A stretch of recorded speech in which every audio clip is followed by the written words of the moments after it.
Welcome, ladies and great women. It's a big honor for me to have so many great aviation women here at the Virtual Ops 2020 Aviation Women's Panel. That's a very exclusive and special session because today we have only one man and many, many women. So I'm here the exclusive minority in this panel. And we have a great topic to talk about aviation women in aviation. And just to give a background for all the people who can unfortunately not join here live, but who will probably watch later on what we have discussed in these 90 minutes, just some of the airlines the aviation women were working for, and it shows that we have here really all global airlines represented in this panel discussion. And I suggest that we are now giving all our panelists the opportunity to shortly introduce yourself. So we're starting with Aditi, please. Hi everyone, I'm Aditi. I work for Indigo back here in India, and I manage the crew planning team looking after the rostering and training of pilots and cabin crew. Thank you. I guess it's over to me, Daniel. Hi, everybody. I'm Anne Cederhall. I'm now, after 12 years outside of Sweden, actually back in Sweden. I freelance now as a consultant. I've been working in the industry for over 25 years. Hello, everybody.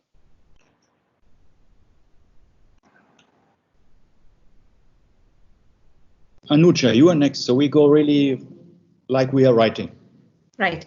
Hi, everybody. My name is Anuja. I'm an Indian right now working at Hanover, located in Hanover in Germany.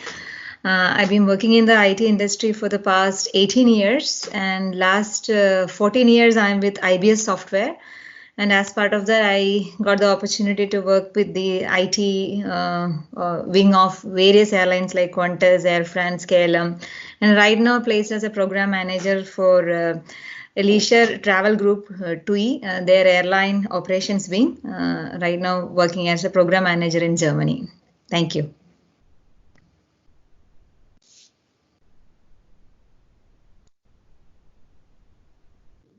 So if Ed Lever is not in the call, then Sintra is next. Okay, hi, my name is Zintra. I used to work, I work for aviation industry for the last 10 years. Part of that has been as a project manager and head of e-commerce of Air Baltic. And then I moved to TUI Systems that develop the airline system, booking engines and stuff for airlines. And I've been working for Austrian Airlines and HANA projects mostly. Now we are moving to Brazil. Yeah, hello, ladies. It's a pleasure to be here with all you. Thank you, Daniel. I'm Gabriela. I am part of the Latam Brazil. I have worked for Latam Brazil for the last 10 years. Currently, I'm part of the project team, but I also work on the OCC as part of the crew team on the planning phase and the tracking phase also. Thank you very much.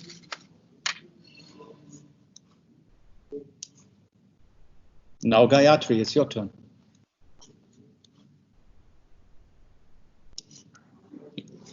If she's not on the call, then we move on with Jennifer. Hi, everybody. I'm Jennifer Martlew. I'm a senior business analyst in IT, working for 28 years in the aviation industry. 22 years in IT. I started my career in British Airways and then I work for IAG International Airlines Group. My area of domain is within the flight operations and operations space. And for the last few years, I've been working on a program for British Airways to move to their flight crew, where they manage their training, rostering, and the tracking and everything to do with flight and crew, really. Then we're moving over the pond to the US. Danielle, sorry, Gayatri here. I was on mute earlier. Ah, so please take your chance then. Yeah, so hi all. My name is Gayatri, and I've been working in this industry for the last 13 years, and I'm closely involved with the crew tracking system of IBS Software Services. And looking forward to hear all your views. Okay, I guess it's me now. Absolutely. I'm Carrie Kennedy. I'm in Memphis, Tennessee, working for FedEx. I run a project management office here for flight ops. Been in the industry for about 35 years with a combination of military and commercial. Now going further north to Canada. Christine? I was on mute. I apologize. I said good morning from the north, although it feels like I'm down in Tennessee because it is hot today. My name is Kristen Bigra. I spent almost 20 years in the aviation industry until, of course, Corona hit. I've recently left Air Canada and I found VHH, which is why I'm here. My experience was mostly in technical writing within the maintenance division, although that encompassed pretty much every other part of the air operator and the maintenance provider. And that's enough for now. Now moving to India. Lata. Yeah, thank you, Daniel. Hello, everyone. I'm Lata. I head the delivery wing for one of the strategic business units called Consulting and Digital Transformation in IBS. I've been with IBS for long. 22 years of my career has been with IBS. And we work with many customers, airlines, cruises, travel agents, travel technology companies from east to west. And I'm handling the delivery and project delivery for these customers. Thank you. Pleasure being here. Adenka. Mauritius? No, Daniel, I'm sorry to disappoint. I'm for the moment in Montenegro still due to the COVID. Normally based in Mauritius, working currently for Maureva Ltd, which is an airline IT provider. I'm a Chief Innovation Officer and in charge for NDC project on behalf of Maureva. Before Maureva, I spent 15 years in a carrier, so local one in Montenegro Airlines. So participating in this really amazing industry, even if it is hardly hit by this virus for around 20 years, primarily on IT, but also running different commercial projects and negotiating with stakeholders on behalf of the companies. Since your double country presentation, I know that Montenegro is much nicer than Mauritius. I think you have selected a better spot. There you go. Patricia, now we go to Miami. To me, wait, is my camera off now? Yeah, we can see you. You can see me? Okay. Yes. I'm Nikki, or Patricia Wolf. I work for Lufthansa Technik in Miami for the past 15 years, although in between I did work for half the time for Lufthansa Systems. I got up very early today for you guys, or for all of us.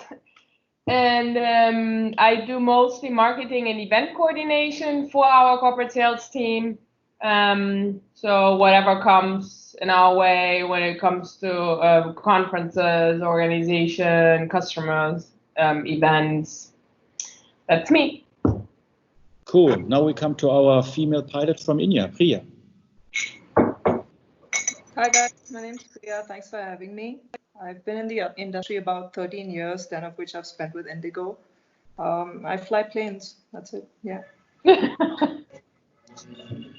Sandhya. Hi, Daniel. Thank you for having me here today. And I'm Sandhya, and I work for IBS Software. I manage the delivery of iFlight Neo Ops and Hub systems, and I've been working on the implementations, the offshore delivery for British Airways and Etihad and Jetstar, Qantas. So wherever there is an ops implementation, I am involved in it, and Currently, it's been around 20 years since I started with this industry, and with IBS, with iFlight Neo, it's been 6 years. Thank you. Now we're again going to London, to Sapna. Hey there, I'm Sapna. Thank you for having me here. Joining on a very wet day in London, but very excited to talk to such a varied panel from every side of the industry. I've been mostly in IT with IBS always from the start, 15 years of experience, and have been lucky to work with a lot of airlines like British Airways, KLM, Lufthansa, Cathay, Emirates, and so on. So it was a great journey, and looking forward to listen to you today and form a great panel. Bye. Now going to Vietnam. Tang, are you in the call? Probably joining later. Then we go to Italy. Tulia.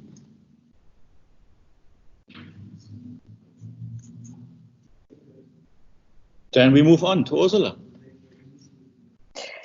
Hi, everybody. Great to be here. I'm Ursula. I've actually been in the industry now for more than 25 years. I can't believe it. And I've been most of the time working on the commercial side, leading the commercial area, driving change, driving digital, challenging status quo. I worked for airlines from the Lufthansa Group to British Airways to the biggest Ukrainian airlines, latest to Brussels Airlines, Kenya Airways, the latest one, and others. I've also worked on the technology side with Lufthansa Systems and founded my own company, XXL Solutions. Part of the activities I did were part of this 10 years ago now. And also founded a think tank, Think Future, and at the moment founding the Think Future club in order to better help transformation for the industry. Great to meet all of you. Thank you. And then going to Maria from Colombia. Hello, good morning. Yes, my name is Maria. I'm based in Miami. I work with Lufthansa, the corporate sales team, as an area developer. This is my 10th year in the industry. 10th year with Lufthansa Technic as well, previously working with the components department. Thank you for having me. Did we have forgotten any lady or everybody could introduce? Good. You can see also my slides I'm showing? No? No, I cannot. No, Daniel. That's why we didn't know the order on which we should introduce. Yeah. Okay. That's still something which is driving me crazy with this Teams. Sorry for that. So hopefully you can see it now. Yes.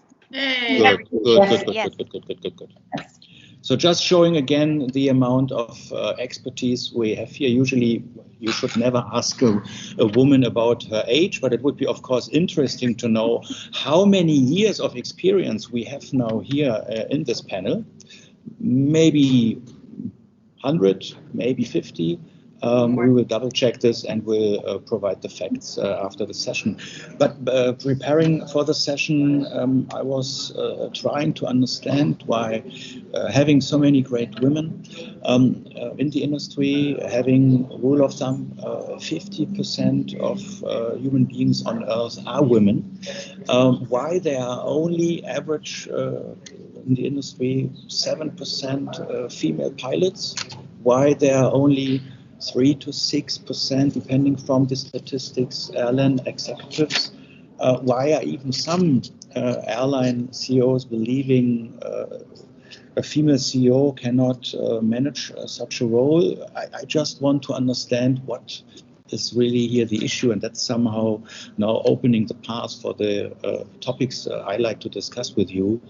And we have here some of the items we think we should touch and try to elaborate today during this panel. So what is the explanation that we don't have 50% of all pilots being female, for example?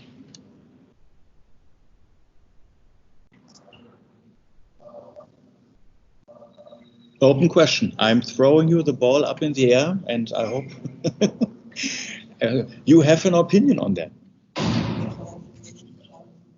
So Priya, hi, it's Kristen from Canada. Given that you are a pilot and an active pilot, can you share a little bit what was your experience to get to where you are? Hi, Kristen. My experience is probably not very typical of what you would imagine or know of India, I'm assuming, because in my interactions with people from overseas, I usually noticed as a kind of a stereotype that people have in their minds about how we are culturally and how nuclear families are back here. To answer the question, I think career choice has very large cultural implications, and that's just one of the many things that go into making it. I didn't have an issue because I come from a very liberal family. I was allowed to chase my dreams. Just to give you a background, I was in sales and marketing before I became a pilot. I finished an engineering degree, and I've never really felt any kind of a blockage towards attaining my goal to where I've reached right now. But I mean, I have to say that there's a very small population of conservative countries that allow that kind of growth. Surprisingly, India has a very, very large number of women pilots compared to the rest of the world. That's a statistic that, I mean, it's really hard to explain because in people's minds, the country is really conservative. At least that's what most people think. But I think it's a combination of a lot of factors. It's a combination of availability, of opportunity, and a whole lot of other things. So, yeah, I never had a problem at all. It was smooth sailing for me. I got my job right after my license got issued and all of that. But it's very different in countries overseas. I know for sure people who trained me in New Zealand, for example, took almost 6 years longer than I did to even get jobs in spite of having more experience. So I don't really think it was a gender thing for me here in India. It was more an opportunity-based thing. It was a market that was flourishing, and I just basically made best use of that. Yeah, it's interesting what you say, because according to statistics, Indigo Airlines, Air India, and SpiceJet are the most female pilot percentage having airlines in the world. So by far, so almost double the figure of the industry average. Interestingly, it's not so much also known when you're seeing sometimes statistics. These three airlines are not mentioned. I think United Airlines is then always appearing as number one, but only having, I think, 9% of pilots. So the question is, what can the rest of the industry learn from these Indian airlines? Is there something which we can somehow take as a role model, which we can spread the word? Is there something which you would see can be helpful for other countries and airlines around the world, Priya? Like I said before, Daniel, it's opportunity based. Someone in Canada, for example, would probably, when you look for career, the biggest thing that you look for is that you complete a degree or a course or whatever it is you choose to do, and then you get a job because you want to, start making money from what you've studied. Unfortunately, overseas that doesn't really happen. So you could be learning to fly and be without a job for years on end, which was also the story back here 20 years ago. So I think the first step in the process is to educate people of the availability of aviation as a career. If you don't look at it as a lucrative career, you're not really going to ever think of it as, I mean, having gender equality and things is secondary to just having it as an option, right? So yeah, I don't know if there's anything. It's a statistic that, to be honest, I really can't explain. All I know, I know the big differentiating factor is the fact that there is huge opportunity. So people can finish school and then say, okay, I'm going to take this calculated, the calculated risk of spending maybe $50,000-$60,000 or even more to get my license because I know I'm going to get a job.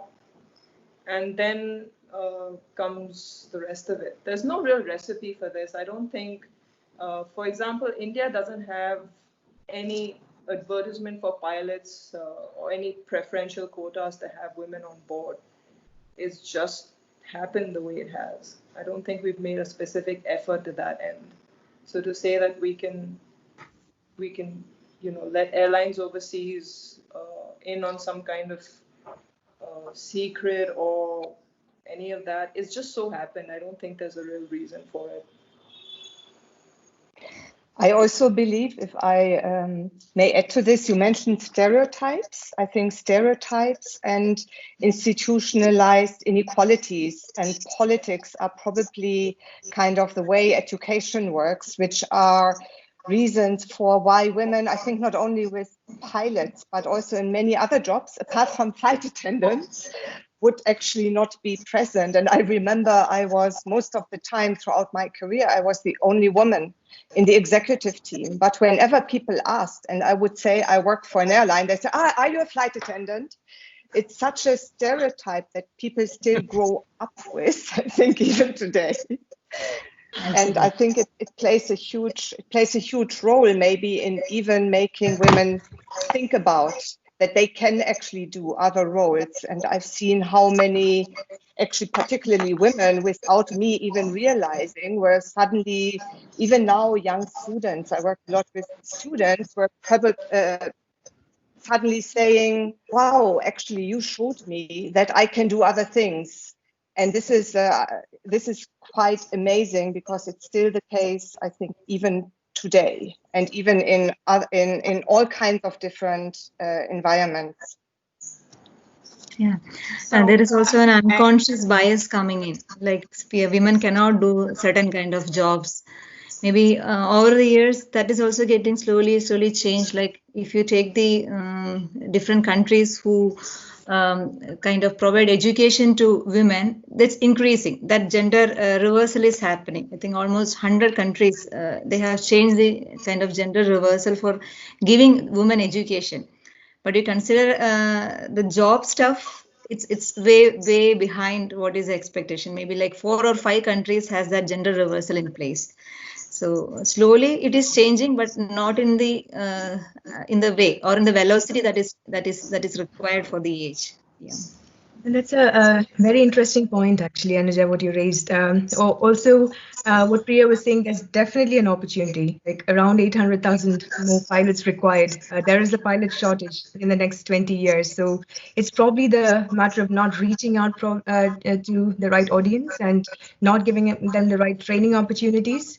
But I was also thinking, like, I just saw a survey done by Embry-Riddle University that was saying that passengers are not very comfortable when it's 2 women pilots at the cockpit. That was an interesting survey, and I was wondering why passengers might not have that 100% confidence in women operating an airplane.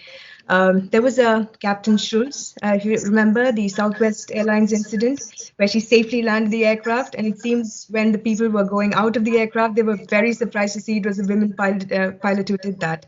She also had military experience. So also there is this kind of a social stigma that kind of says, yeah, more flight attendant side, not pilot side. So that's another point I wanted to discuss and understand with you.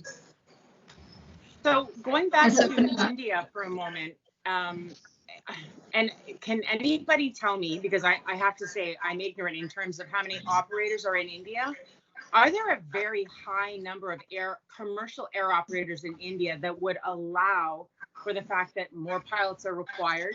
And given the fact that there seems to be less stigma in India in terms of becoming a pilot, could that possibly explain the higher percentage of female pilots? And does anyone know when that percentage rose?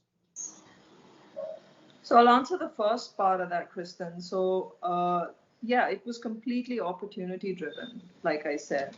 It's a conscious career choice. And I have to state here that the trend of the kind of people becoming pilots has changed over the years.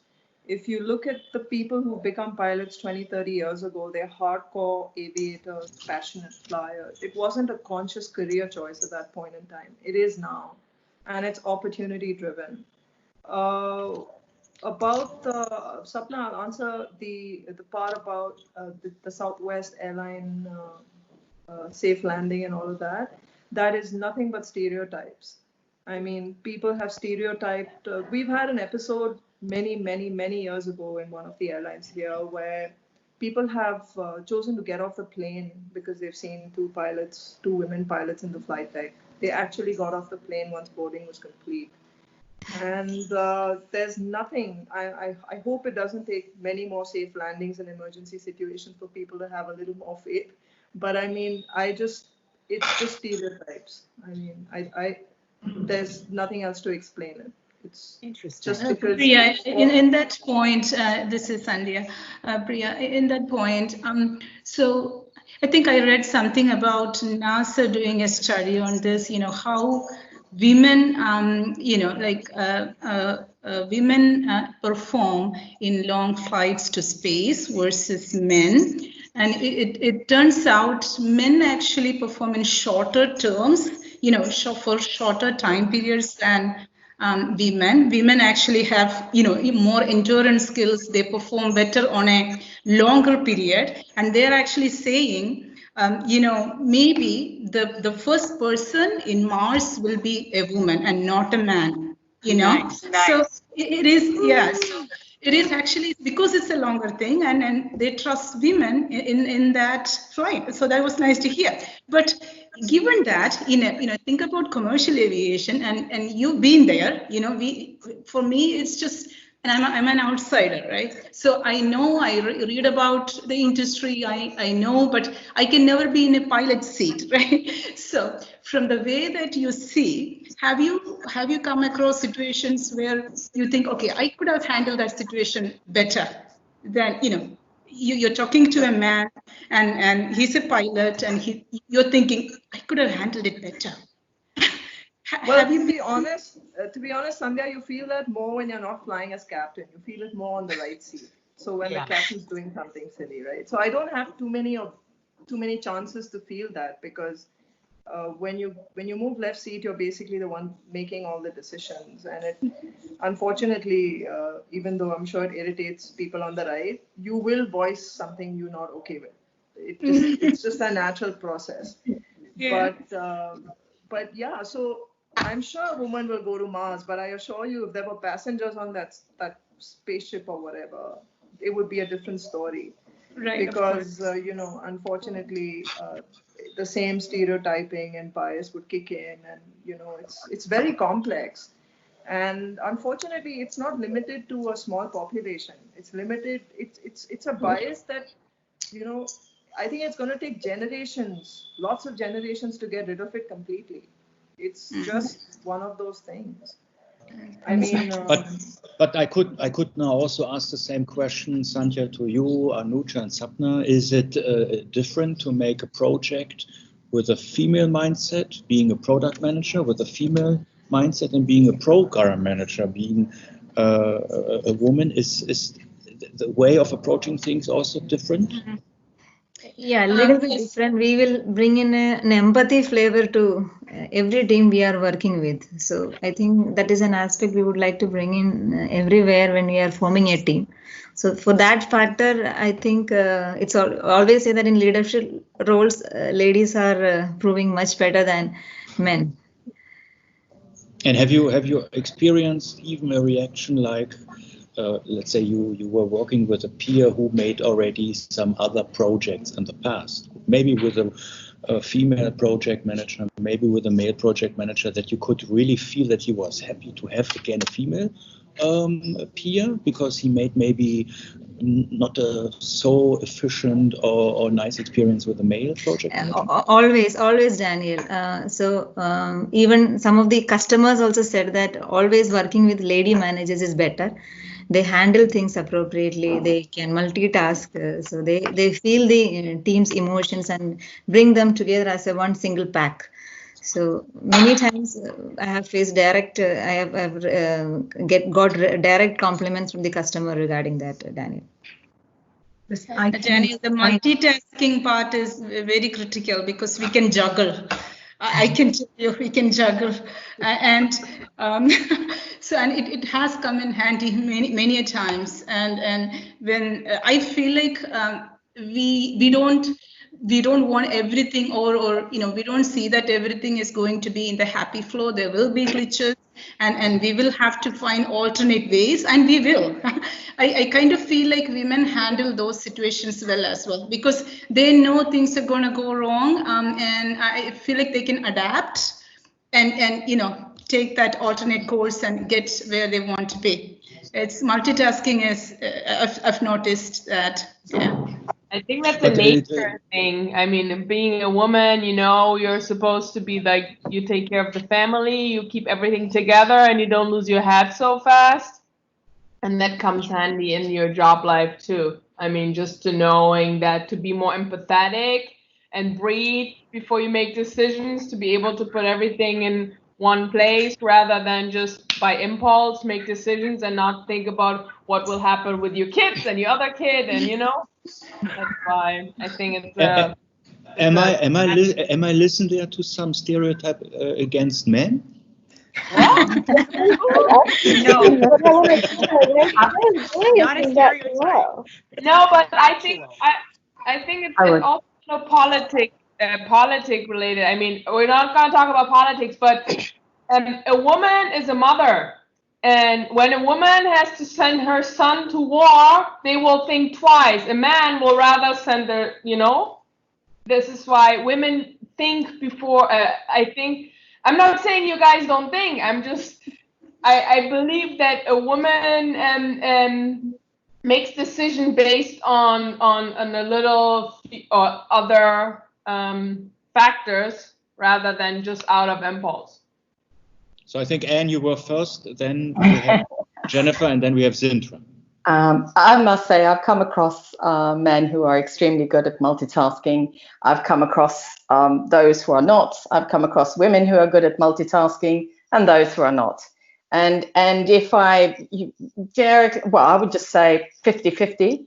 And I think it's rather about the quality of being a really good project manager, or being a very good leader, or being especially good in your profession. And so I can't say that, I cannot agree with women excelling actually in this area. It's not my experience. Sintra is putting the thumbs up. So then first, Jennifer, I think you raised your hand. I think that she dropped off. Oh no, she joined again. Okay, so then Latha, you were raising your hand. Yeah. I just wanted to share a very different dimension.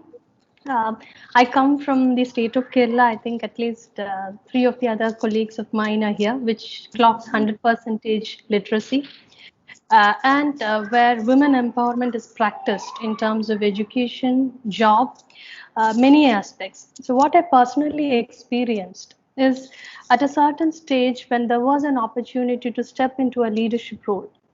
That was the time when suddenly a realization came that it was not about society. It was not about the men around you. It was not about the organization you're working with. It was about, you empowering yourself.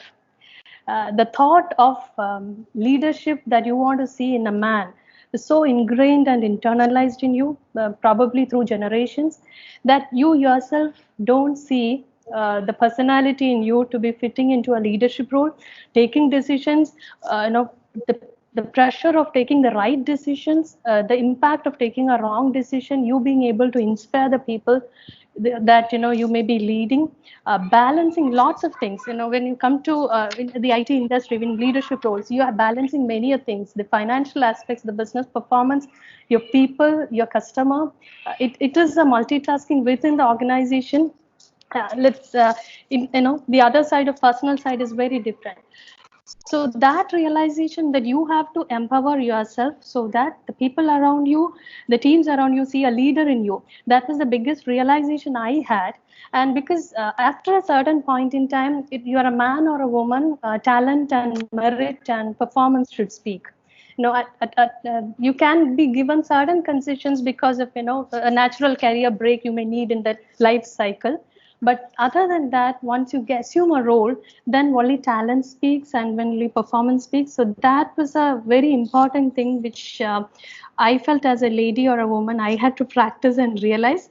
And then moving away from the prejudice or a stigma that we always say, you don't have to be a towering personality speaking in the loudest of your voice or everything else to be, to be kept apart. You being yourself and, playing the role in fullness was my biggest realization, which I keep sharing with my teams. I just wanted to share that with all of you. How is it in Brazil, Gabriela? Hi, I totally agree with she said.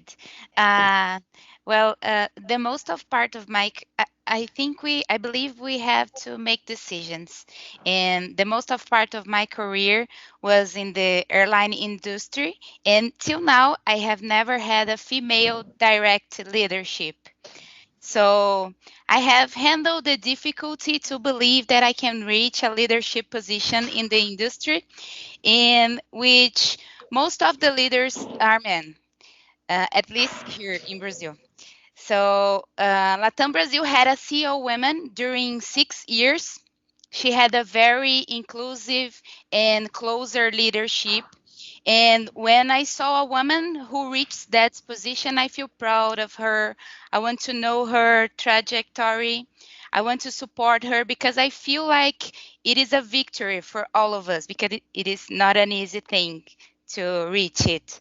So, and when she left, maybe 1 or 2 years ago, I don't remember, on her speech, she said that she needed to prioritize another aspect of her life because she couldn't balance the CEO life with her own personal life at that moment. So I started to think, why does she have to choose?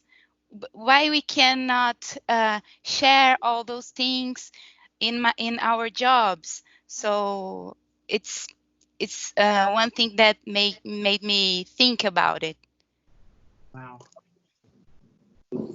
Carrie, how is it in Memphis? You are a leader, so what are you getting as feedback from your team about your leadership capabilities? Well, I hope they like me. No, Trust me. yeah. So it's a little bit frustrating over the years to be in a mostly male-dominated, leadership position, and I've been usually one of very, very few women in leadership, and there's, in my experience, very few women that make it even further past director, and so it's difficult to kind of break through, getting people to notice you so that you can break into some of those other positions. I've recently come across this. I've got a background in weather and dispatch and a bunch of other areas, and wasn't even considered for a role that encompassed a whole lot of those areas, which was interesting. They ended up hiring a man that, or tapped a guy, not even hired. It was, somebody else got tapped to move up into those kinds of positions, a director position, and who didn't even have the same experience. And so those kinds of biases are still out there. And I think as women, we've got to support each other. Kristen was talking a while back ago on one of our happy hours about really forming support groups within your organizations. And so how do you rally each other? How do you pull each other together and lift each other up so that as one or two of us make it further up the food chain in an organization, how do we help pull others up as well? And I think it's really important that women support each other and support men too, and figure out who those allies are that help give you the support. So, there's a lot of male allies out there too. You just have to kind of find them and get them on your side to help encourage growth in leadership positions. That's an interesting point. I was just shortly talking with Ursula today because she was jumping pretty late into this, and I gave her a bit of heads up about the concept and so on. And then I think, Christine, you were mentioning in one of the virtual happy hours that maybe the next session could be that we're inviting some men and we talk together with them. So you women talk with a group of men, because I think that's maybe also the thing that some men feel threatened if a group of women are teaming up in order to exchange information, to support each other, and maybe some of the weaker men are suddenly thinking, oh my goodness, what is their threat, and try to block it, instead of really teaming up with each other and understanding that's an add-on, that's an asset, that's really something which can help the entire company for growth. So is this where, let's say, also networking with women and also including men, is this something which might be an idea? Because I remember when I was at university, there was a women-only class. I couldn't join, so they kept me out. On the other hand, it was exactly the perfect time in my schedule.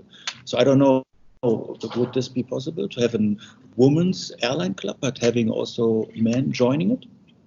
Yeah. So if I could just jump in for 1 second, go back to something that Carrie said, because my most recent job had my manager not pulled all of the applications and he knew that I had applied, I would not have been passed forward, even though every single thing on my CV, my resume, ticked every single box for him. So we were both appalled, but that speaks to the HR processes, which my former team is, well, maybe I'll get back there in time to help them. Looking into what are the processes. The processes are broken. They've been using the same processes for many years, and a talent acquisition partner, and I'll try to speed this up, a talent acquisition partner who has not worked in a specific field should not be burdened with the task of filtering out resumes when they don't really know what they're looking for. They can't, it's not a direct correlation, blue, blue, red, red, green, green. It doesn't work that way. So Carrie's experience of not moving forward for that is ludicrous, but it's so common, and it probably happens for men as well. And in fact, lots of my former colleagues it's happened to. And the other thing about what Carrie said about empowering and grouping together is one of my former colleagues went all the way down to the daycare age. In Canada, we have daycare or home care outside the home for children under school age. She would bring visual props to her daughter's daycare, so kids under 5 years old, to start talking them about aviation. In some cases, that may be too young. In some cases, it's perfect. In my case, we started talking to them at high school age. And so please, thank you for allowing me. Daniel, there's one thing I felt that for anything to succeed, there has to be the creative and the empathetic side of women attributes, and the the practical and the analytical intelligence that manly attributes bring in. So it has to be a combination that work well together. Both of us have good attributes that let business go forward.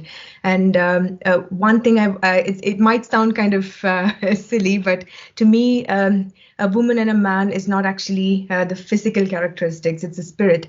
So there might be men with these kind of attributes and women with manly kind of attributes. So it's more of that kind of, I would always term it as women attributes and man attributes. And I think both of them have to gel together for any kind of project or business to succeed. And so I really believe that that kind of a group of men and women together helps. Plus these kind of decisions that are taken not suiting or helping women's growth is mainly because the majority of leadership roles are taken by men, and the manly attributes don't really understand womanly attribute kind of decision making, and they don't appreciate it. So that's because the percentage of women are lesser in all fields, be it IT or be it on the pilot or airline operations side. We need to understand those kind of attributes and how they really help towards progress of business. I think as well from my experience, sorry, it's Jen here. From my experience, I've seen lots of men promoted from within the organisations. They might have less experience, or you've worked alongside them and they don't have the right attributes. But the key thing that I find is more about the male attitude. They're more they seem more natural at selling themselves, promoting themselves and saying how good they are at something. Whereas I think me certainly, and my experience of other females that I've worked with, that they want to be realised and they want that to be noticed without them having to point that out. And I think that we need to get better at doing that. And the same is asking for more money. You know, it's a global problem where men are paid typically more than women in a lot of industries, but is that partly because the females just go, okay, that's all right then, I'll accept that. So I don't think it's necessarily about the skills. It's that we're not good salespeople necessarily, and I might be overgeneralizing there, but that's what I witnessed. That's how men get on better in the industry I work in. And I also find myself that especially when I was younger, being blonde and female, if you had long hair, you weren't listened to and you had to just sit in the corner and be quiet. And thankfully my personality didn't put up with that. But I did actually go and get my hair cut 15 years ago, quite short, just to say I'm not going to let that make any difference. But I think that side of things has got a bit better, but I do fundamentally think we need to be much better at selling ourselves. And one more thing, actually, I've worked with a lot of men who don't have quite as much integrity as you or I might have. And I know this sounds awful, blaming on men, because I think women are this equally as bad. But many people have took on board my work and sold it as themselves and progressed a lot quicker. And I've just sat there and let them do it as well, which is my fault. Yeah, sorry. I'd like to add to that, Jennifer. I think you're spot on. This is exactly what I've witnessed as well, that women are, I would say, quite poor at promoting themselves, very poor at taking center stage. This is something that I see very frequently with men. They feel very comfortable about going up and talking even about topics that they don't know much about. Which is really like politicians or, you know, people who are good at promoting themselves. And I again and again see it with women. So yeah, the same experience. And I think also I want to echo what Carrie said, that there is this, that you're not being seen, right? And that is why we have to jump up and do the center stage, and why you have to, like in my case, it's always about that I do know the facts, right? And I have done this and I have worked there, and, you know, I do know this better. So I have really now the privilege, because usually when my wife is having her girlfriends coming to our house and then they are talking about men, I cannot listen to it. But now I can finally listen to what you are talking about men, and yeah, I think it's really amazing. And all of that I can really sign off, and that's really true. Yeah, thank you for that. Well, now Daniel's privilege is always invisible, Daniel. And actually, I just have I have a little story, and to what Carrie was saying earlier, right? Jennifer was saying earlier, you know, how they think that, okay, you know, women are not supposed to know that, right? You know, stuff like that. So there was a time when I was living in the US, and we had the old dial-up connection. Okay, this was 2003-4 time. Okay. And there was this brand new thing called DSL, and we wanted to get it. You know, I always had the computer. I'm in IT. I have it. So so the DSL guy came, and he wanted to install the software. There was a time we had to install the software and stuff.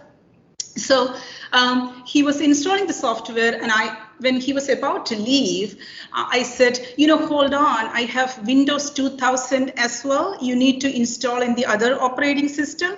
And he's like, oh, okay, this is Windows 95, but you have Windows 2000 as well. And I said, yes, because I work in IT, I need that for my server stuff. And he said, oh, that's good, because most women don't even know they have one operating system. So you have two.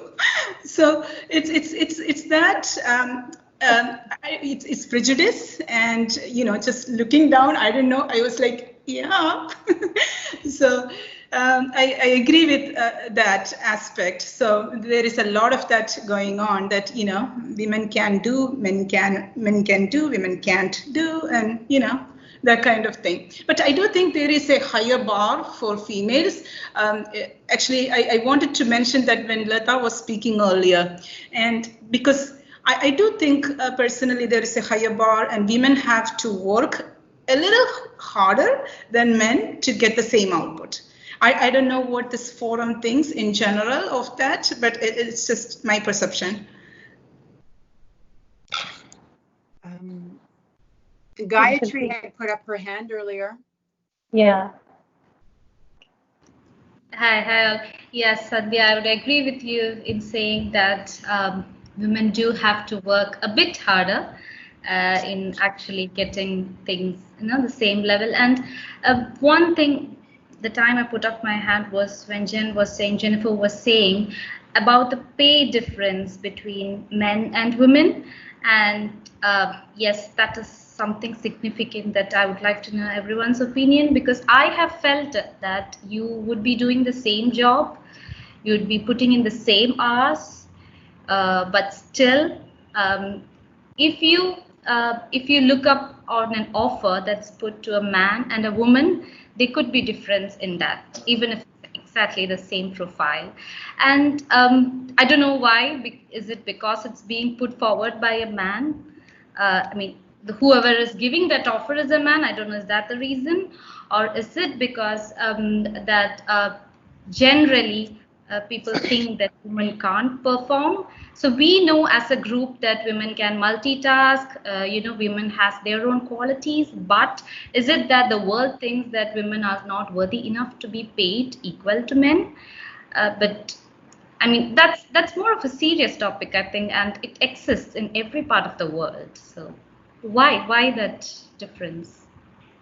Yeah, but that's an interesting topic. I just remember that the actress from House of Cards was complaining that she was not having the same like the actor, and then of course the question is how you deal with the situation. So you can of course say, then I'm not continuing to play anymore. The question is, do you have another opportunity?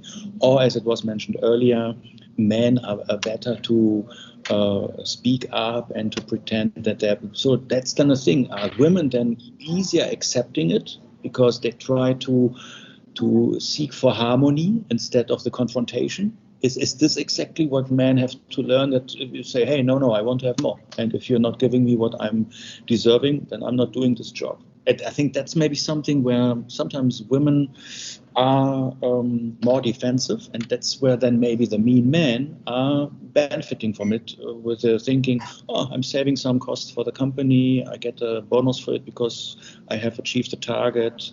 At the end, of course, you have a more frustrated woman maybe at the end working in the organization. Maybe scared easily that if I let go of this offer, I won't get another one. So just accept what you are getting rather than aiming high. Yeah, actually, I wanted, if possible, to put something in from my side. I come from a country where World War II basically killed quite a lot of population, and mostly men. And for us, that meant that women took over a lot of power, a lot of education, and most of the white-collar jobs in Latvia is covered by women. And it's not all black and white, because what I've learned that women can sometimes be more cruel and more inconsiderate than men, forming gangs if you're an outsider and pushing your own kind out. Yes. Interesting point. So what are the other women saying? You see, we are the mean, we are the weak, and we are exactly threatened from what Sintra was saying. Is it, Sintra? I think that historically women, two things. Historically, women have not been in positions of power. That's a huge generalization, but it's true, as is borne out today. Sometimes when they are put in positions of power, they've had to do so by physically and emotionally crawling their way to the top and becoming very tough. And this comes from, I spent 18 years in maintenance, and you learn to be like one of the guys. So sometimes you take on more of an abrasive manner in order to do that. And perhaps when you get to that position, you might be very protective of it. And the other side is some people are just jerks. Some people are just not nice, and their attitude comes out. Perhaps they feel comfortable to have their attitude come out. I mean, just go on social media and read some of the comments. Even in mommy groups, they're tearing each other down rather than pulling each other up. One of my favorite memes is, if you see another woman and her crown is crooked, straighten it for her, pat her on the back and say, good job. Maria, what do you think about this from your Colombian roots, now living in the US? I think that's also a very special perspective, like Anuja living in Germany and Sapna living in UK, because you are coming from an educational system, and on the other hand, you're now experiencing maybe the other pattern from the other country. Are there some similarities or also some differences? I have three things to say. First of all, I can't relate to Jennifer, but from the Latina perspective, I'm the Latina one. I'm the one that smiles, that dances, that has the flavor. But when they realize that I'm an engineer, they are like, wow, like if they couldn't understand how I was able to do that. And then like when I have points that I want to like put on the table and that I want to discuss without being confrontational, it's like a surprise for some of them, because they play with this stereotype. They put the tag on me, and then they see me as a colleague doing my job, and it's difficult. I see them struggling with that. Not all of them, but some. So I had to live with that, and also to live with the emotional stereotype. When I'm passionate about things, I move my hands, right, and I raise my voice. It's my way. But it's not that I'm emotional or hormonal. It's just the way I communicate, and then how to make my message come across more than the prejudices they have against this stereotype. It's difficult for me sometimes, so I had to learn to deal with it. But it's quite difficult. Also, when you ask about the difference between like a woman and a man in a project management position, I often see they are more competitive. You mentioned already, like more confrontational, and they're already focused on the next step, like very alpha, very like they do this, but because this is gonna bring them the next position, the possibility to show off. And I see women in those positions, they just want to do the job. They want to keep harmony. Of course, we are career-oriented people. Of course, we think about the future, but we just want to do a good job and keep harmony in the team. I don't see them doing that much. They are just centering themselves. And if there's no harmony, who cares? It's a confrontational world, so they push it. So that's a little bit the difference I see. And I think that sometimes they are rewarded. They are perceived as, oh, yes, this is what we need, like a strong man to lead us. And why not a person that can keep harmony and can keep a team together? I'm not sure if this other attitude is rewarded or perceived as a good thing, not by all men in leadership positions. And then my third point was, I work in an industry or in a company where leadership leaders are promoted from within, right? So what I see is, and they often question themselves, why don't we have more women in leadership positions? But I see how they develop the leaders. So I see how men are developed slowly, but I don't see them doing the same for women. Then they say, why then don't apply? We have this leadership position and majority of applicants are men. Well, it's because you've been developing them for years. disregarding women. Maybe things are changing now a little bit, but I don't see companies accompanying the process of a person, of women, in the same way as they do for men. That's the 3 points I wanted to share. Thank you. Aditi, you are the boss of many men, because you are, as a crew scheduler, you create the roster for many male pilots. Are they perceiving you as their boss because you are also influencing their lifestyle? Yes, we get a lot of discussion around it, even within the teams, outside of the team, like within OCC, within the operations, within the working teams and all, and along with the crew members from pilots and everyone. We have a lot of interaction. So I think, and I've been hearing for all this while, but I don't know whether it's India, whether it's Indigo, but I strongly feel that in Indigo, the entire experience is very different. And like even within the leadership, I see about 30% of females being within the leaders, and a lot of teams are being led even in IT or operations or flight ops and other teams. Even within like the leadership that we have a lot of women population there. And regarding the pay, I see like equal distribution, like everything is basis the work that you're doing and not the gender or the age. So it's not even age, yeah. Like when you talk about discrimination, then it's not just the gender, age also comes as a bar, but it's all work and performance and talent that everyone else has been bringing up versus being a female or not. So yeah, I think it's a little different at Indigo, because also one, like you said, Danielle, initially that the highest number of pilots, female pilots, are in Indigo. So traditionally, our founders and all our leaders have always really influenced us and really thought through and driven this as a campaign. And like in one of the VHH, I was bringing it up that we have these small girl power badges everywhere, that all our cabin crew, flight attendants, they all wear it across the flights. And a lot of passengers look at it, smile, and they've started buying those tags and being the ambassadors to show what the girl power really is. So I think things are changing now. So we need more Indigos kind of airlines around the world. Yes, definitely. In fact, like I would talk about my personal experience. My bosses have been always very, very nice to me, and they've always never used this as a reference. One point I definitely would agree to, that being a woman, always, the women always have to put in more efforts just to prove it a point, just to say that nothing is about being easy for a lady. Because a lot of people keep bringing that point that, you know what, you're a girl, that's why you get away with it. But that's not the case. So we always have to work extra harder and make more efforts, be it the team, be it outside, be it to the leadership, that we're not someone who's just growing or just doing all our stuff and getting it easy. We're working hard towards it. And we definitely don't like being called and probably bringing up the topic of gender equality everywhere. We don't like to flaunt it. In our hearts, we know we're trying hard.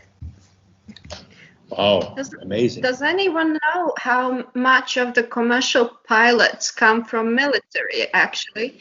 Because if, like in historical terms, it was mostly military personnel or military pilots that become commercial pilots, that would explain a bit of a discrepancy between the male and female, because only in the later times the pilots actually started coming from specialized schools of the commercial pilot schools. That's interesting. I think that's an interesting data point. But on the other hand, what was said earlier, that many men were dying during the war and then women took over, they were then also partially, of course, piloting if they were capable, already trained for that. But that would explain maybe why this is maybe the historical approach. But over the time, for me, it's still striking why it is still a news in the industry. We have an all-women pilot or cockpit. That's for me not the news anymore. I think that should be normal. But on the other hand, I'm reading it almost every month somewhere. And I think if we still have this as a discussion point, then we are not really progressing in this topic altogether. Agree on that. By the way, maybe that's a very bad joke, but yesterday I was telling to one of my former colleagues, maybe that's already a starting point to have the wrong wording for something, because it's called cockpit. And if we want to put some hands into it, then of course that's also maybe a starting point why we have not so many female pilots. That may not perhaps be the reason, but language is definitely important.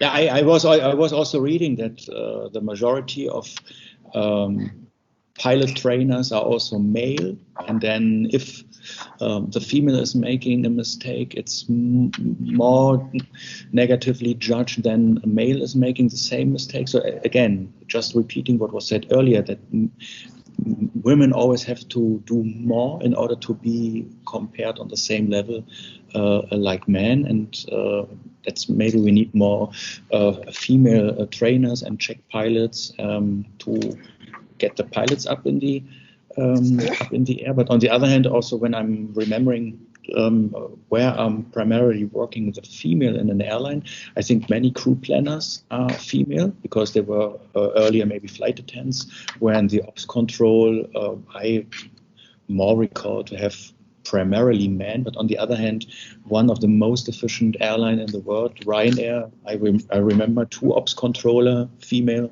were controlling 400 aircraft, so that's one sample. I think also LATAM is a pretty female, even I would say. So there are some samples in the industry where you have a lot of females having the control of the entire airline. Unfortunately, it's not so much published because nobody's talking about it, because that's all behind the scenes. So I think that's something which needs to be changed, to just talk about what is already achieved, to create the confidence that people are not having this cognitive dissonance when they are suddenly seeing a female from the airline where they expect a male. Yeah. Medlenka, you had something you wanted to say, I think? Oh yeah, I followed the discussion and it's been really interesting so far, so I can second a lot of points that all of you made. But at this point, since I wanted to say different words at a different time of your discussion, I'll just share one by one, or maybe share with you how my career went on and about the background where I come from. Ursula made me smile when she said, "Oh, you are working in an airline, you must be a flight attendant or a stewardess." That's a really common one, and I think I've been told that more than a handful time in a different countries, in a different surroundings. So in country where I come from, and back then it was Yugoslavia, so it's ex-Yugoslavia now. When it came to studies, all of these discussions that we are hearing now about getting more female to go to STEM approach, that was inexistent. It was really equally kind of split. You could do whatever you want, provided that you had a talent for it. If you are female or a male, it really didn't matter. So I finished applied mathematics and programming. It was pretty much half of us during my studies, but with the main kind of difference. So I went to applied programming, not a pure mathematics where I would end up as a professor. And when it came to top student, it was me and 2 guys. On the other side, where there was professors, it was mainly girls.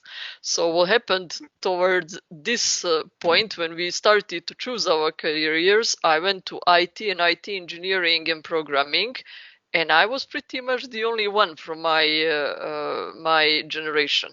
I mean, I finished as a top in my class, but for me at that time it wasn't really anything that I thought of. It was just a choice. We didn't have all of this topic back in our minds to consider, okay, 10 of you girls went to be in education and to be professors and maybe do some simple business analytics, why I went straight ahead to really be an IT engineer and go through that stream. On the other side, my approach was, I was doing the job. I was not targeting the place, okay, I want to be an IT manager in this company, I want to go to C-level, I want to do this. It was not that. I just was taking project after project, and going up to the ladder came with it. In Montenegro Airlines, even if it was a male environment or boys club, so to speak, because I was sitting for a long time in C-suite, there was only 3 of us, ladies. But on the other side, I was given completely freedom to make decision on my own and to do the job the way I want it to be done. So I got support when I asked for it, and I wasn't considered to be less capable to do a strategy for that airline than any other guy that sit in that C-suite at the time. And then I, of course, changed the company and came to the company where females are majority in the management. So at the time when I joined Maureva, there was about 60% of directors that were female there. Completely different approach and completely different atmosphere and approach to how you run the business. But again, this is what you see at one. But also when it comes to technical side, even in Maureva, there's a lack of females. But not because they wouldn't hire, because again, there's majority of the women in the company. It's more on a lack of the resources. So it's a kind of fine balance in all of it. Talking again about the percentage of leadership, female women, female leaders, how much is also playing the family and getting children and taking care and being, of course, responsible for the birth, because it's not the man who can take this role. Is this maybe one of the reasons, and which can be also used as an excuse, that while you are maybe out of the business for this period of time where you cannot go to work, where you have to take care of a newborn, is this playing an important role, that exactly being out of the game, of the battle, the men can exactly take over because they can network, they can somehow defend their fences and their kingdoms? Is this maybe the main criteria, that female leaders are so rare? Yeah, but there are mandatory armies in so many different countries that get the guys out of the market for 2 years where they have to serve the army. So we could agree that that's their low point. Now it's rarer and rarer, but I mean, let's take average 2 kids, that's 2 years. That's an interesting point, but that on the other side, you know, they go to the army, they stay there for, say, even 2 years. Usually it's far less than that, but that's it. They are out for 2 years, they come back and they continue. You get a family, you get the kids, you are mom all your life. You just take care of your kids, and it's repetitive. So it's much bigger engagement there. But they are dads all their life as well. I mean, you share. I agree with that, but the military service you do when you're young, and I think in order to become a leader, that's more than maybe as older you get. So that's, I think, even you can go as a female to the military service, and still you have also other challenges. But I think if you get your baby with 30 or 40, it's not comparable with the military service, which a young man had with 20 or 25 years. Well, I had a friend who was a flight attendant with one of the Middle East airlines. So since we touched this point of how much dependent a baby is to the mother and how it changes our physical attributes as well, I remember how much she was anxious about losing her job because there were some dimension measures that needed to be met in order to continue employment with that certain airline as a flight attendant. And she unfortunately lost her job due to the same reasons, because her physical dimensions had changed beyond the 28, 32 or 34, whatever. So that was unfortunate, whereas her male counterparts did not face those kind of challenges. Nope. There are things that have been imposed on women since the beginning of time, simply because we have the ability to produce children. However, not everybody has the ability to produce children. I have many friends who don't have children. They're in their 20s, 30s, 40s, 50s, 60s. They're not in C-suite. They are not married. They don't even have a cat. So while some of these differences within the C-suite, et cetera, can be explained, not explained, can be somewhat attributed to wanting to focus on many things at once. What about the ones who don't have anything other than their job to focus on? How do you explain that they're not in C-suite? So it's really, it's frustrating. I've got to tell you that. It's frustrating to see. Something that Air Canada started doing quite a number of years ago was they had a leadership programs, different leadership programs. And I was actually going to start one before the pandemic occurred, but you had to be recommended. You couldn't just apply and say, I would like to learn how to be a manager. I would like to be mentored. You had to be recommended. So unless you are, I used to call myself a big mouth. Now I call myself an upstander as opposed to a bystander. Unless you made yourself known to people, as I did over time, you wouldn't be considered for these programs. You wouldn't be put forward. You wouldn't be suggested. So you would just stay, where you were.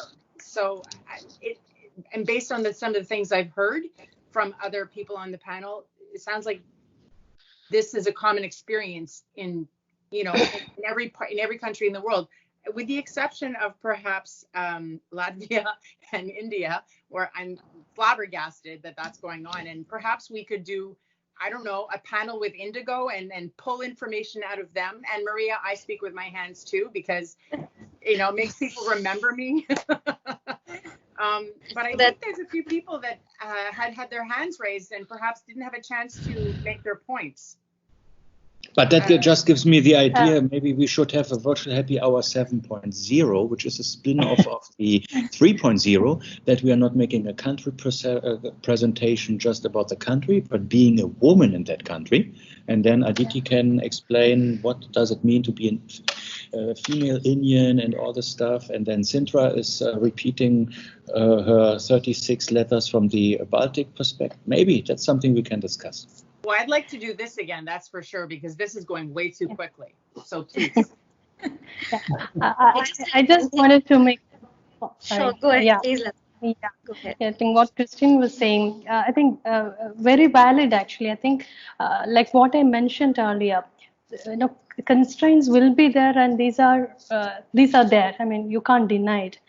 But thinking for yourself, if you want to become, something, that setting a goal for yourself is very important. Otherwise, even when constraints are not there, you will not make it. So, Daniel, me, Anuja, and many others in this call, we're part of IBS Software. This is an organization where 38% of women folks are there.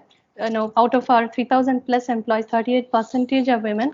And this is, in the larger population. When it comes to senior management, this shrinks to something like a 15%, and still higher up it reduces. Yes, one aspect is this constraint. One aspect is, today when IBS is trying to bring women leadership to higher levels, we have to make a conscious effort to convince the women.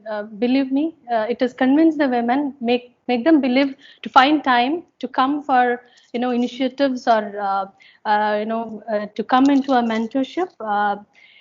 But it is improving, tremendously improving. The ladies in this call who are speaking up with a lot of conviction and pride, I think that is what we want. And I think there, even if 10 or 8% of your male colleagues are against you, look at those 90% who are supporting you. I think we need to credit to all those men and women who are supporting you. So that's what I would say. While constraints will be there, set goal for yourself and make it happen. I think men or women, we can make it happen. Women has little bit more efforts to do, which is true, because that is about convincing yourself and then them, standing up as a leader or as a decision maker. But just go for it. That's what I would say. If you can't give birth, you can't do everything. Say it again, Nikki.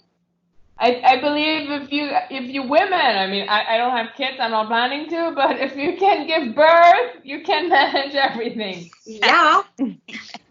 Seriously. And girls, I don't know if you agree. I want to know your opinion about it.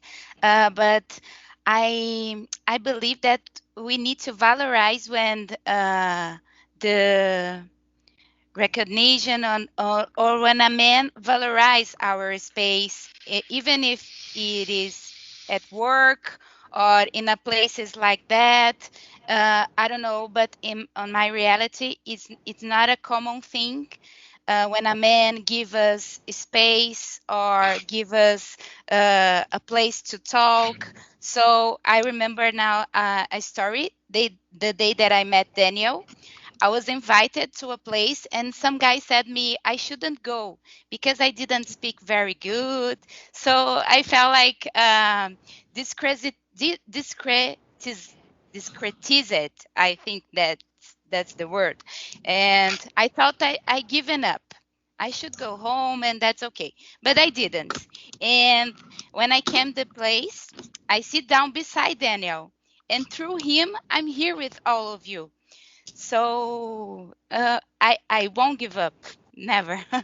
So I think we need to valorize that space. Thank you, Daniel. Absolutely. It's all about giving opportunities to women as well as grabbing opportunities also. So we have to take over these opportunities as well. Yeah. Yeah. Can I add some additional dimension to all of this? It's Ursula, and I have to admit I was initially very hesitant to join this panel because in spite of agreeing with everything we've been saying, I've always said, what is the purpose of talking about it? What is the purpose of this? On the one hand, why it's realizing those issues. And the other thing is I see that the female part is just one group which has this problem. And I can give you even an example of a previous boss of mine. He at the time was CEO, but before he had been all of his life a pilot. And he actually, at some stage when he left, he said to me, I would really like to see you become CEO at an airline, but I know you will have the same problems I had. I had the stigma of a pilot. You have the stigma of a woman. And it's an interesting example. And I have several others because I worked in so many different countries and always for the national company, never as an expat coming into this company, into this country. So I also had a lot of issues about nationality. So you are actually disadvantaged twice as a woman and in terms of nationality. I've seen lots of other, groups which had problems. And I think if you then go back, and I go back to my initial question, first of all, where does this come from? Because I think all of it, and we discussed several items from stereotypes to society, education, and so on. But I also think it's that as long as organizations still work with the old structures, it starts with the boards, which usually have a very, very old chairman, of course. And even if it's a woman, the word chairwoman doesn't really exist yet. So then it's always about this, what do you choose?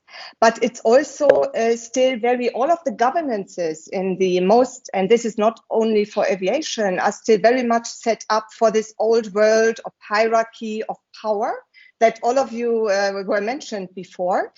And as long as this doesn't change, right, at the same time, if I love to always go back to think about the customer. And if you see maybe the one good thing COVID finally, hopefully has brought, and there is a risk that it doesn't because of all of this government support, is that everybody, even in the boards, realizes that really radical change is needed. And it's not just about a little bit of digital and maybe, yes, we need to invest a little bit more in a website. It's not this, it's much more. And it's suddenly about collaboration. Who is the best? It's not anymore who has to participate in this because he is the manager or he is XYZ. It's about what can he or she contribute. And I think that's the more this changes now as that realization. And I think that's where the big financial problems now help because people are really disoriented. This will help. But also when I think about, and I just think about the customers, and I always like to go back to the customers who in the end are crucial for any business to get the business, and even the customers as the people working in the businesses. Many of the young people today, the students starting, they don't want to work in this business with all of the old men and hierarchies, and you can't do anything, and you are not allowed. They don't want to. This is why so many young students actually, they just say, I do a startup, I try this, and they try to avoid this. The other thing is, it's often forgotten who are decision makers about travel. If I go back to our industry, or influencers, you see how important women are in that respect. If I go back to the female part of this, so this helped me to also say it is actually worthwhile to also think about this more. And of course, whilst it's interesting to have a shared experiences, and whilst the more women also are in positions where they travel, I've had experiences several times, and the first one was when I actually even fully paid, because I'd always been working in airlines, it was discounted, when I first fully paid for a business class ticket with Virgin Atlantic, but I had several other occasions where I felt I was actually treated so badly. And I thought, what happened here? Why did they treat me this badly? And this even by women. Regardless, probably the men, the male flight attendants, I often found were actually treating me more in line with what you would expect. It's, I think, because they are not used to female travelers, and above all, not to female travelers in business class, for example. And this is, I think, even why, if you then think about, I worked in lots of, the travelers are normally also international ones from different cultures, different nationalities, different race. And if this is not represented in the organization, it's not a surprise that it's completely forgotten who they are and to take care of them. And this is actually when the financial problems even start. So this is why it's so important to also have talent, and not only female, but diversified talent, diverse talent in the organization. And it starts as simple as, I remember when I joined Brussels Airlines, it was a completely kind of Flemish company, but the French part of the country was a huge part of the customers, and the Africans were a huge part of the customers, and they didn't really know them. So only, I think, by coming from that also logical perspective and giving the reasons, it will help to also change. Someone mentioned the HR aspect, and to give the reason to change, because there is no reason to just say, now we need to have more women, but they need to realize this. And hopefully COVID and the current crisis will help to get a bit more rational with all of this, and female as one of this. Sorry for taking this so long, but it really made me think, what does it mean? And I also found one figure which is interesting. If you look at how many male flight attendants there are now, it's about, I think, in every fourth, at least, in some countries more, flight attendant is now male. Whilst we were talking earlier on, Daniel had the figures. I think the highest one in a country was 15%. In average, it's probably 5% of pilots are female. I think this is maybe also a message which just shows and confirms what many people stand up and go for it, which I think Kerstin just mentioned, and others. It's about also taking this place, taking it your way, but taking this place. That's, yeah, this was just to add this additional dimension to the discussion. Thank you, Ursula. So, Thank Nikki, you. you were already writing something in the chat notes, so you can maybe formulate your suggestion, maybe also with your voice, if you like. Say that again? What were you Say writing? again? What did I say? Yeah. I think somebody suggested to make another women's panel, but the question is, do we keep it in this format? Do we want to invite also some male guests? Do we have enough topics for women's only? So that's exactly what we should agree. And also Ursula wanted to know what is the purpose and the objective. That's one of the objectives, to agree what is next. I think we've really missed some of the topics as well, Daniel. I would really like to discuss much more about how we can improve how we help one another, because I don't think female networking is very good. I think it can be actually counterproductive sometimes. And of course, I work typically in projects where there are 48 guys and 2 women, kind of stuff. And I think we don't do well in this area, right? And how can we improve? And how can we, try? And when people who want to be mentored reach out to me, it's predominantly male. It's guys who reach out to me and ask for mentorship, and very, very rarely women, only 2. So I'd like to discuss that. Yeah, so I think we also had more suggestions for this panel discussion, and Carrie and me, we were somehow trying to find the right mix from the amount of suggested topics and the amount of time we have available. So let's agree on another session, and yeah, it would be great to continue this panel. The question is, are we finding some men from the Old Boys Club which we can invite to the session, and that you can put them on the roast, but also this fatigue risk management topic, I think that will be very interesting.